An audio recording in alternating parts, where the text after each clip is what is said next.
IPL 2023లో పేలవ ప్రదర్శనతో నిరాశపరిచిన sun Risers Hyderabad ఈ సీజన్లో సొంత గడ్డ మీద జరిగిన తొలి మ్యాచ్లో అద్దరగొట్టే ప్రదర్శన చేసింది.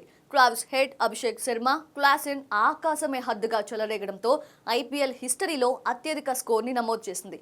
అయితే ఈ భారీ లక్ష్య ఛేదనను ముంబై ఇండియన్స్ ధీటుగా ఆరంభించింది. దీంతో Sunrisers captain Pat Cummins వెంటనే బౌలర్ని మార్చాడు. లెఫ్ట్ ఆర్మ్ స్పిన్నర్ షహబాజ్ అహ్మద్ని రంగంలోకి దింపాడు. తొలి బంతికే 6తో షహబాజ్కి ఇషాన్ కిషన్ వెల్కమ్ చెప్పాడు.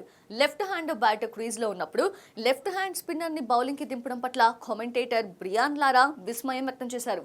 అప్పటికే 6ల మోత మోగిస్తున్న ఇషాన్ ఈ ఓవర్లో మరింత చెలరేగిపోతాడు అని కామెంటేటర్స్ భావించారు.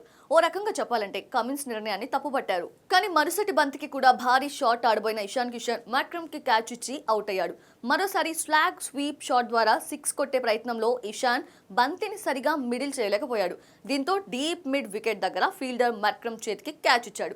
దీంతో ఆశ్చర్యపోవడం లారా సహా మిగతా కామెంటేటర్ల వంతైంది. నిజం చెప్పాలంటే ఇషాన్ను అవుట్ చేసేందుకు కమిన్స్ పెద్ద రిస్కే తీసుకున్నాడు. పడితే వికెట్, పోతే 20-25 రన్స్ అనుకుంటే గానీ లెఫ్ట్ హ్యాండ్ బ్యాటర్కి లెఫ్ట్ ఆర్మ్ స్పిన్నర్తో బౌలింగ్ చేయించలేరు. కానీ షహబాజ్ వేసిన అదే ఓవర్ చివరి బంతికి రోహిత్ శర్మ కూడా అవుట్ అయ్యేవాడే.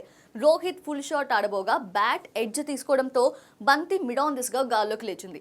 అబ్దుల్ సమద్ వెనక్కి పరిగెత్తుకుంటూ వెళ్లి క్యాచ్ అందుకున్నాడు. కానీ కొద్దిలో జార విడిచాడు.